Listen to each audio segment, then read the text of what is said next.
નમસ્કાર મિત્રો, આજે આપણે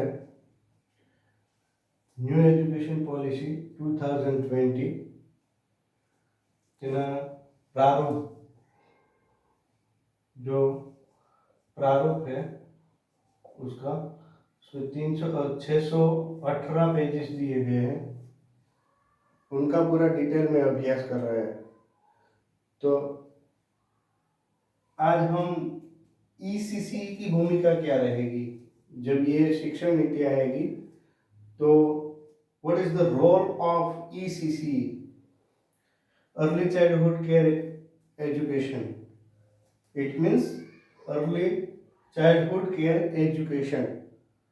ईसीसी है वो कितने वर्ष तक के बच्चों को एजुकेशन देगी?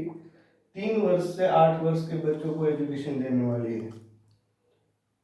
3 to 8 years childs are under ECC and हम देखते हैं कि ये जो एजुकेशन पॉलिसी आई है उसमें ईसीसी की भूमिका महत्वपूर्ण इसलिए बन जाएगी कि बच्चों की देखभाल तो हमको करनी है, पर उसके साथ उसको एक अच्छी शिक्षा मिले और उसके साथ साथ उसका स्वास्थ्य के हिसाब से भी हमको देखना है। तो ये बात भी जरूरी है। तो यहाँ हम देखते हैं कि 3 से 8 साल के जो बच्चे होते हैं उसको हमने यहाँ कवर किया है ईसीसी में। और पहले क्या था तो कि आरटी के अंतर्गत जो बच्चे थे वो 6 से 14 साल के बच्चे थे वो कवर करते थे आरटी, और उसके पहले प्री प्राइमरी और जो भी हम रखते थे, पर उसका कोई हमने इम्प्लीकेशन नहीं किया था, वैसे ही शिक्षा दी जाती। पर यहाँ ईसीसीए के अंतर्गत इसको लिया गया है। और ईसीसीए की भूमिका, ये जो हमारा जो पहला प्रथम अध्याय है, प्रारूप का प्रथम अध्याय है, उसमें ईसीसीए की भूमिका को महत्व दिया गया है। और हम देखते हैं कि क्या ईसीसी की भूमिका रहेगी।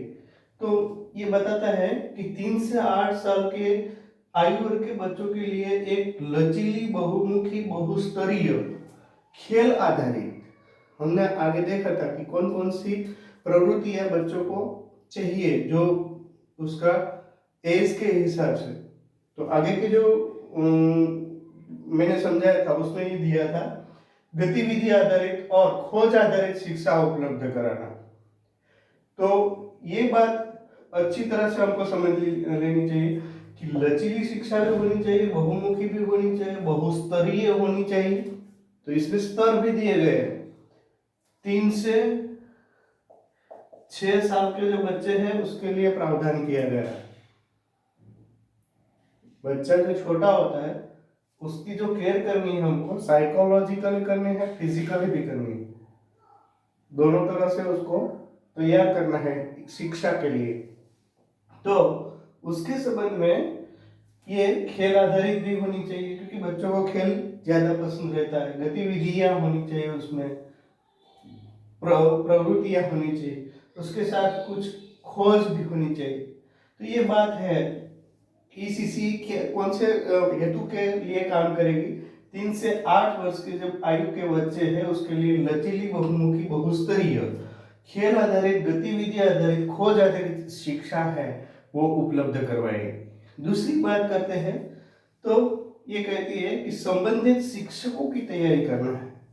तो हमारे पास अभी क्या है कि शिक्षकों की कमी है, तो उसके लिए चिल्ड्रन यूनिवर्सिटी जैसी यूनिवर्सिटी भी आई है यहाँ गुजरात में पहली, और एक दूसरी भी शुरू हुई मध्य प्रदेश में।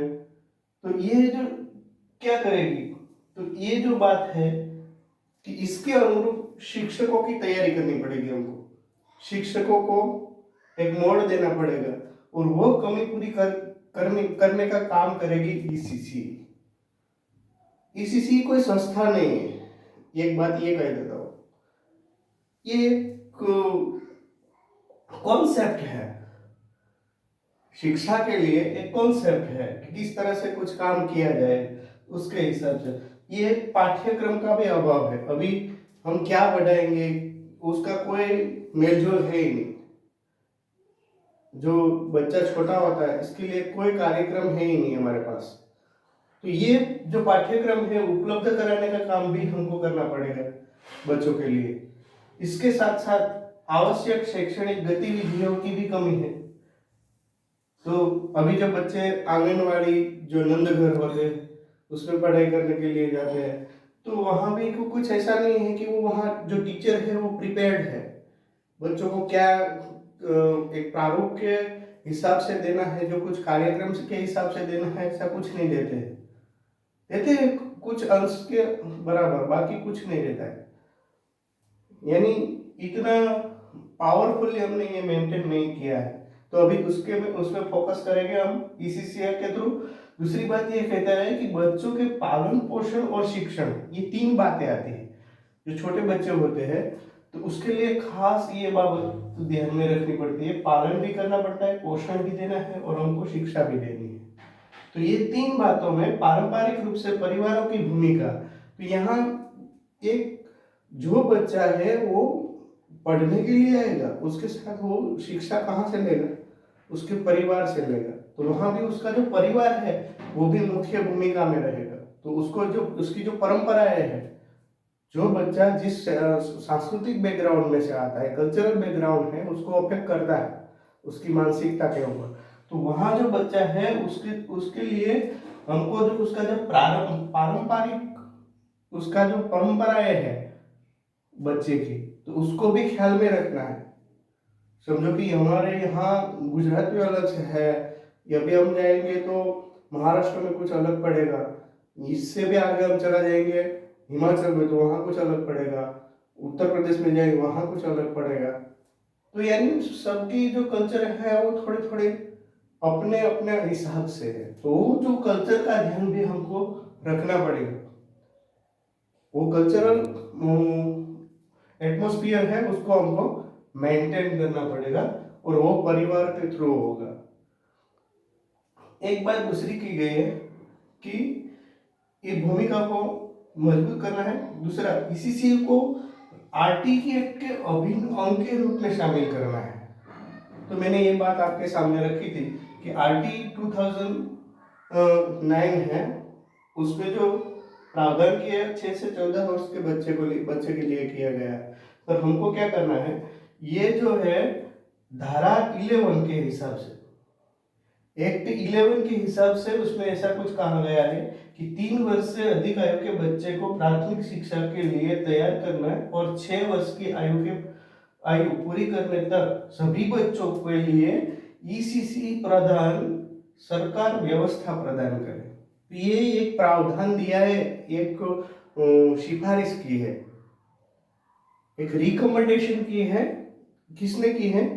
के कस्तूरी रंगन जी ने उसके जो ये प्रारूप दिया है उसमें ऐसी प्रावधान किया है कि आरटी की एक आपको हमको अभिन्न अंग बनाना है शिक्षा के क्षेत्र में। दूसरी बात ये कि धारा 11 के हिसाब से हम क्या करेंगे, 3 वर्ष से अधिक आयु के बच्चों को प्राथमिक शिक्षा के लिए ईसीसी प्रदान कर सरकार उसके लिए व्यवस्था करेगी। तो आरटी के अंतर्गत ईसीसी को शामिल करके 6 से अभी हम बढ़ाएंगे तो 3 से शुरू हो जाएगा। 3 से 16 साल के बच्चे तक हम जाएंगे आरटी में।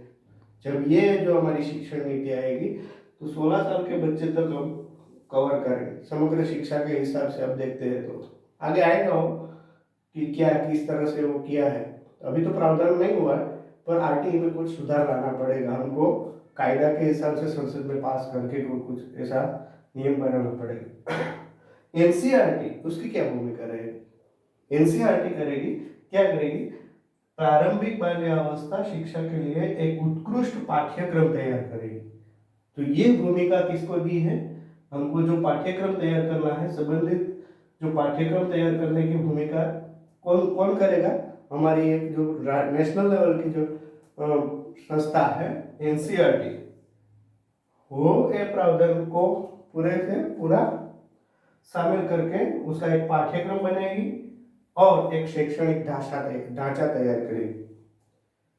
तो ये बात है वो एनसीईआरटी की भूमिका में आती है और आरटीई की भूमिका में यह आता है। और ईसीसी इसके थ्रू काम करे। इसके बाद प्रवेश के लिए जरूरी दक्षताओं का विकास जरूरी है। अभी क्या है कि बच्चे को हमको ऐसा नहीं है कि सब सब लोग बच्चे को पढ़ाने के लिए भेज देते हैं। ये अभी भी ऐसा है कि जरूरी प्रवेश की प्रक्रिया है, उसके लिए कुछ प्रावधान गवर्नमेंट को करना पड़ेगा। गवर्नमेंट के साथ लोगों को भी इन्वॉल्व होना पड़ेगा। जो पेरेंट है उसकी भूमिका रहेगी। आरटीई में तो प्रावधान है ही। हमारी ये जो आरटीई है 2009 उसमें माता पिता के लिए ऐसा कहा गया है कि जो बच्चे पढ़ाई करने के लिए नहीं भेजते हैं तो उसमें माँ बाप की जवाबदारी रहती है। ये एक के हिसाब से है, पर हम यहाँ इसकी जो दक्षताएं हैं